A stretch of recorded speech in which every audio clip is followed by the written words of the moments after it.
All right, video of the week. We've got new videos coming now. No more reruns.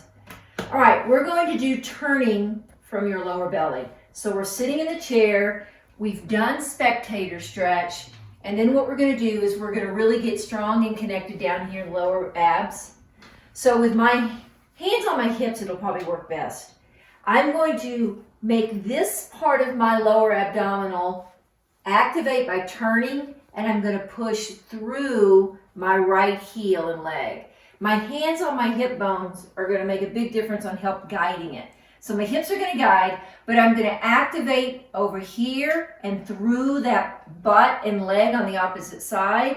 Then I'm going to activate over here and push through over here so that we don't twist, but that we literally strengthen the back, strengthen the butt, the abs, strengthen the hips, all from moving down here in your center and get connected to here.